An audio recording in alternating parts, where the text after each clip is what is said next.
Hello friends, ये एक 5 kilo watt का ऑटोमेटिक स्टेबलाइजर है।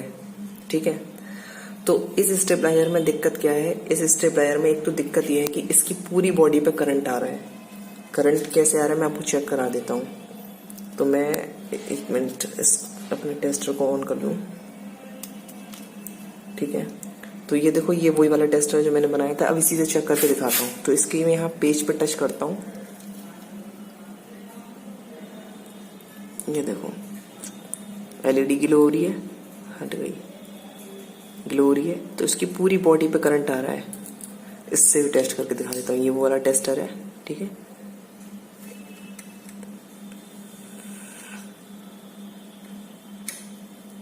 ये देखो, शायद इसमें ठीक से शो नहीं हो रहा है। बहुत लाइट करंट आ रहा है इसके अंदर। अभी मैं आपको एक काम करूंगा, इसमें अगर नहीं दिख रहा होगा तो मैं आपको उससे चेक करा के दिखा दूंगा सीरीज बोर्ड से। मतलब इसकी बॉडी में पूरा करंट है, बहुत ज्यादा। ठीक है, और दूसरी चीज ये है कि इस कोई से भी इंडिकेटर नहीं चल रहा है, ना ग्रीन चल रहा है ना हाई कट पे रेड वाला चल रहा है। तो ये दोनों इंडिकेटर नहीं चल रहे हैं, एक प्रॉब्लम ये है। दूसरी प्रॉब्लम ये है कि देखो 200 से वोल्टेज तो आ रहे हैं, और अब इसके अंदर जो करंट है वो हमारा अभी भी बना हुआ है। ये देखो कितना फुल ग्लो जल रहा है। चाहे आप किसी भी जगह लगा लो, ये देखो यहाँ भी जल रहा है। पूरी बॉडी पे करंट है। एक बार के लिए ये वाला जो वो होता है ना, क्या कहते हैं, टेस्टर, ये बता नहीं पाता है ठीक से। लेकिन ऐसा नहीं है कि ये खराब टेस्टर है। मैं इसको चेक करके दिखा देता हूँ आपको एक बार।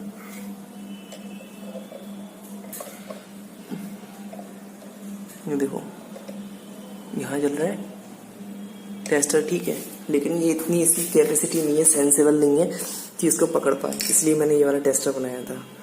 तो अब इसको करना क्या है, हमें इसको खोल के देखते हैं। ठीक है, कि आखिर समस्या क्या है, ये दोनों इंडिकेटर क्यों नहीं चल रहे हैं और इसकी बॉडी पे करंट किस वजह से आ रहा है।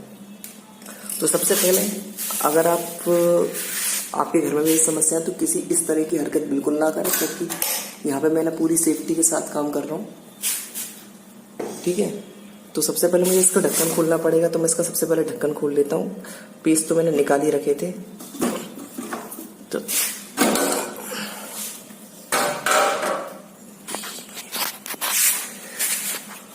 ये है इसके अंदर का सिस्टम।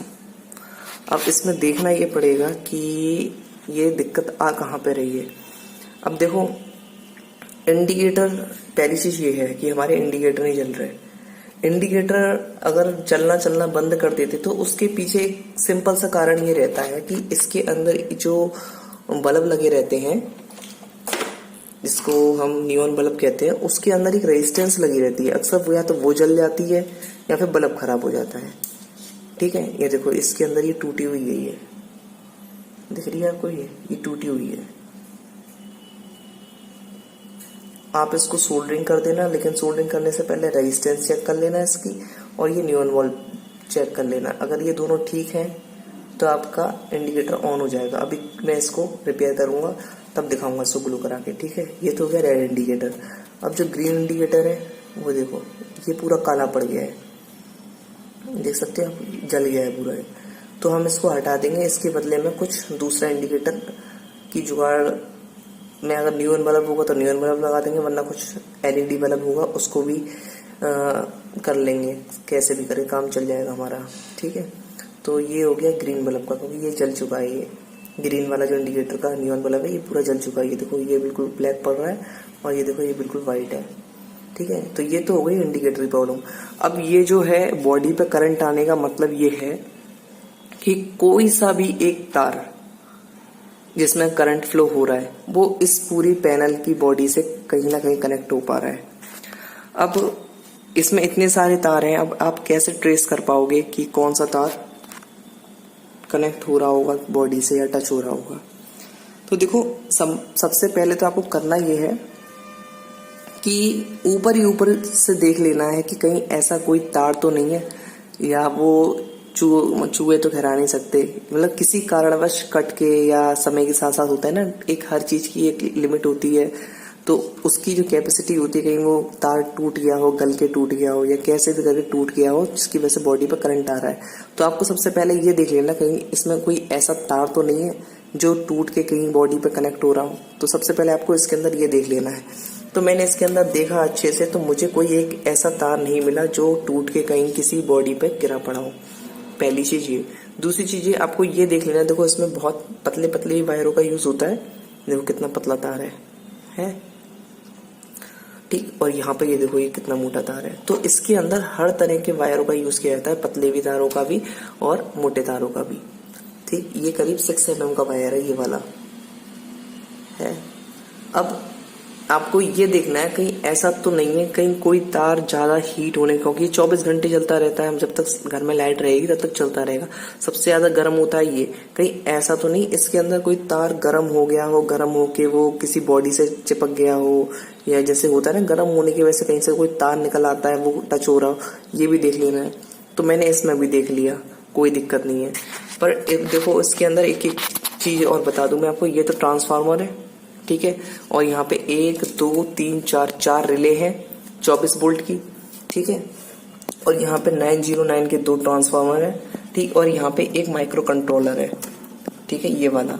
तो ये भी देख लेना है कि यहाँ के बॉडी से टच तो नहीं है। तो यहाँ पे मुझे कहीं भी कोई ऐसा तार नहीं दिखा जो टूट के गिर गया हो इसके अंदर कैसे भी करके और बॉडी से टच हो रहा हो, ऐसा कोई तार नहीं मिला, पहली चीज। दूसरी चीज, ऐसा इसमें कोई तार ऐसा दिखा भी नहीं जल के चिपक गया हो कहीं किसी बॉडी से, ऐसा कुछ नहीं दिखा इसके अंदर। तो अब सबसे ज्यादा इसमें जो ऐसी समस्या का समाधान करने के लिए आपको जल्द से जल्द फॉल्ट ढूंढना होता है। तो फॉल्ट में सबसे पहले हमारा ये ही चेक कर लो आप, क्योंकि सबसे ज्यादा अगर करंट आने का चांस रहता है तो इसकी वजह से आता है करंट। ये है ट्रांसफार्मर, इसी की वजह से करंट आता है, क्योंकि ये ट्रांसफार्मर जो होता है ये बहुत ज्यादा हीट होता है, और हीट होने के कारण इसके अंदर के जो पेपर्स होता है बाइंडिंग के टाइम पे जो पेपर्स डाले जाते हैं वो अक्सर जल जाते हैं समय के साथ साथ धीरे धीरे। तो हुआ ये होगा कि इसके अंदर का पेपर जल गया होगा समय के साथ साथ। और देखो मैं आपको थोड़ा सा दिखा दूं, यहाँ पे हल्का हल्का पेपर का ये देखो साइड में दिख रहा है आपको, एक तो हाथ जाएगा नहीं, ये पेपर का ही टुकड़ा है हल्का हल्का सा। समय के साथ साथ ये देखो इसके पेपर्स ये है ना, ये पेपर लगे हुए हैं ये अंदर, ये देखो ये पेपर, तो ये टूट जाते हैं ये। तो ऐसा ही हुआ होगा, इसी की वजह से इसके अंदर करंट आ रहा है, क्योंकि ये डायरेक्ट इसकी बॉडी पर टच हो रहा है। मैं आपको एक काम करता हूँ, आपको प्रैक्टिकल करके दिखाता हूँ ठीक है। तो देखो फ्रेंड्स, मैंने अब इसको टेस्टिंग करने के लिए, कंफर्म करने के लिए क्या वाकई मेरा ट्रांसफार्मर इस बॉडी से कनेक्ट हो रहा है नहीं हो रहा है, तो इसके लिए मैं एक सीरीज बल्ब का यूज कर रहा हूँ। तो ये देखो ये मेरा सीरीज बल्ब जो है ग्लो हो रहा है ठीक। तो मैं क्या करूंगा, एक तार इसके ट्रांसफार्मर पे रखूंगा, यहाँ पे रख लिया मैंने, और एक तार बॉडी पे। तो बॉडी पे तो पेंट हो रहा है तो अच्छे से हमें इसका रिजल्ट नहीं मिल पाएगा, तो मैं एक पेज पे रख लेता हूँ। ये देखो आप देख सकते हो, जैसे ही मैं पेज पे रख रहा हूँ वैसे हमारा बल्ब जल जा रहा है। तो इसका मतलब ये हुआ कि ये जो पेज है, पेज कनेक्ट है इस बॉडी से ठीक है, और ये बॉडी पे कनेक्ट हो रहा है ये, तो ये दोनों आपस में शॉर्ट हो रहे हैं कहीं पे, यानी कि हमारे इस ट्रांसफार्मर के अंदर करंट है, और ये ट्रांसफार्मर इस पैनल में रखा हुआ है, तो इस पैनल पे भी करंट आ रहा है, और इसी वजह से पूरी बॉडी पे करंट घूम रहा है ठीक। ये इसके अंदर प्रॉब्लम है। अब इस प्रॉब्लम को कैसे आप सॉल्व कर सकते हो? करंट तो भाई अब इसका ठीक तो हो नहीं सकता, क्योंकि इसके अंदर पूरी वायरिंग होगी, जैसे मोटर बाइंड होती है ना, उसी तरीके से इसके अंदर की पूरी वायरिंग होगी कॉपर के पाइप की, वो कॉपर के तार की, जिसे हम बाइंडिंग कहते हैं। तो इसमें अब सबसे सिंपल देसी तरीका यही है कि आप इस ट्रांसफार्मर के और इस पैनल के बीच में कुछ ना कुछ लगा दो। तो मैं ये सोच रहा हूँ कि इसके अंदर ये इस तरह का एक कार्टून लगा दूंगा, क्योंकि इससे होगा ये कि इसके पैनल के ऊपर हमने अगर ये रख दिया गत्ता, गत्ते की मोटाई भी अच्छी है, जलेगा नहीं, बहुत हार्ड गत्ता है ये, तो इस गत्ते के ऊपर हम ट्रांसफार्मर रख देंगे। तो हुआ क्या, ट्रांसफार्मर के और पैनल के बीच में एक चीज आ जाएगी, इससे हमारा करंट फ्लो होने से रुक जाएगा, और हमारा जो है ये इस पे जो स्टेबलाइजर इस पे करंट आ रहा है, इसकी प्रॉब्लम सॉल्व हो जाएगी। और करंट कोई छोटा मोटा हल्का वोल्टेज नहीं था, करंट कम से कम था 180 140 वोल्ट का करंट आ रहा था इसके अंदर। अब आपको लगेगा 180 140 वोल्ट तो थोड़ा कम है, नहीं भाई 110 वोल्ट पे ट्रेन फ्लो हो जाती है, तो आप समझो 110 वोल्ट भी कोई छोटा नहीं होता। तो इसलिए मैं ये सोच रहा हूँ इस पर गत्ता लगा देता हूँ। तो पहले मैं अभी आपको एक काम करता हूँ, दोनों इंडिकेटर ऑन करके दिखाता हूँ पहले तो रिपेयर करके, ठीक है। और फिर इसको जो बॉडी का करंट अभी ऐसे ही ग्लो हो रहा था जैसा आपने देखा, एक बार और दिखाऊँ मैं आपको।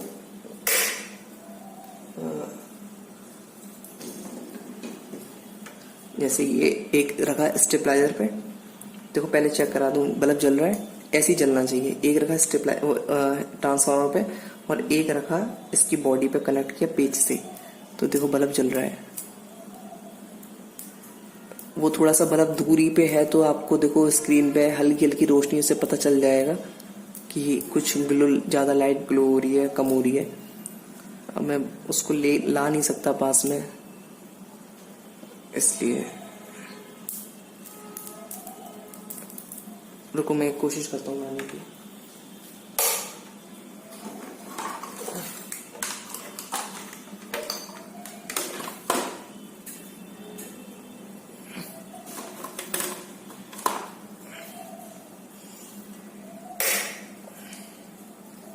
ये देखो ये हमारा बल्ब जल रहा है इस समय, ठीक है। अब एक तार रखा मैंने ट्रांसफार्मर पे और एक रखा पेज पे, ये बल्ब जल गया। तो इसका मतलब यही हुआ ना कि ट्रांसफार्मर जो है वो पैनल की बॉडी से कनेक्ट हो रहा है, इसीलिए ट्रांसफार्मर करंट पूरी बॉडी में फ्लो हो रहा है। तो हमें इसका सॉल्यूशन करना है, ठीक। एक चीज ये, और दूसरा ये जो इंडिकेटर्स हैं इन इंडिकेटर्स को रिपेयर करना है, ठीक है। तो मैं अभी इसको दोनों को रिपेयर करके आपको दिखाता हूँ और बता दी मैंने आपको कि रिपेयर कैसे करना है। ट्रांसफार्मर में करंट है, इसकी बाइंडिंग करने में बहुत खर्चा आ जाएगा, तो आप सिंपल से ये कर सकते हो कि इस पैनल की बॉडी पे एक इस तरह गत्ता रख लीजिए और उसके ऊपर ट्रांसफार्मर रख लीजिए। तो उससे हुआ क्या कि ट्रांसफार्मर करंट इस बॉडी पे फ्लो होने से बच जाएगा। इसका समाधान तो हो गया ये। और दूसरा इसका समाधान ये है कि अगर देखो जैसे ये टूट रहा है तो आपको ये चेक कर लेना कि नियॉन बल्ब जो है वो, जैसे ये टूट रहा है इसका, तो आपको ये चेक कर लेना कि नियॉन बल्ब ये ठीक है कि नहीं है। अगर ठीक है तो कोई बात नहीं, फिर इसकी रेजिस्टेंस चेक कर लेनी है। रेजिस्टेंस भी ठीक है तो कोई बात नहीं। तो फिर उसमें देखो अभी आपको टेस्ट करके ही दिखा देता हूँ डायरेक्ट। मैं उसी अपने टेस्टर से चेक करूंगा। देखो ये एलईडी जल रही है, ठीक। नियॉन बल्ब ये रहा हाथ में, इसके ऊपर रखा मैंने।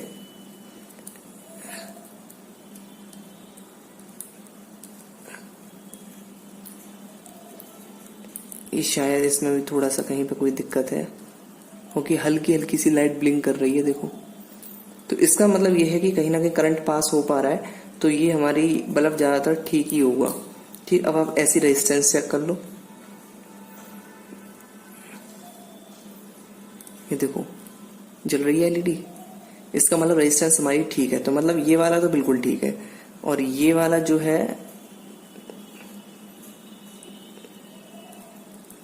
इसमें कुछ करंट नहीं बोल रहा इस वाले में, तो ये एलईडी खराब होगी इसकी। तो इसको मैं भी रिपेयर करके दिखाता हूँ इन दोनों को भी, ठीक है। तो देखो फ्रेंड्स, मैंने इसको रिपेयर कर लिया है, इसकी बॉडी के करंट को भी और दोनों इंडिकेटर्स को भी। अब मैं आपको एक बार चेक करके दिखाता हूँ। तो देखो इस समय, एक मिनट रुको,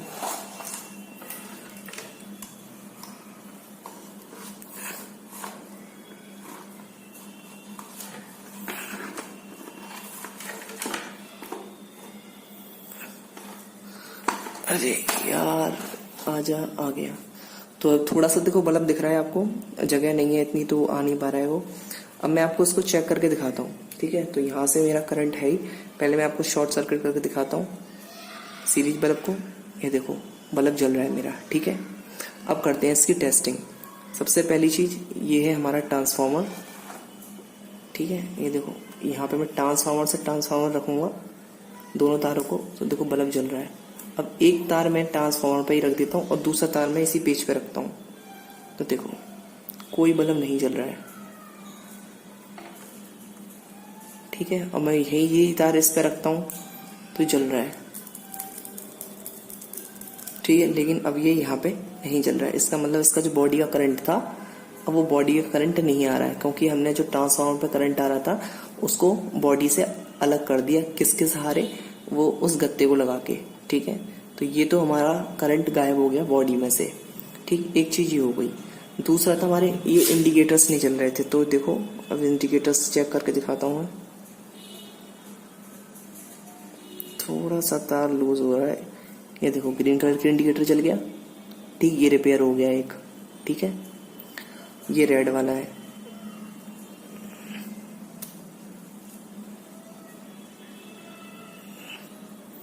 ये देखो रेड, ये वाला चल गया, ठीक है।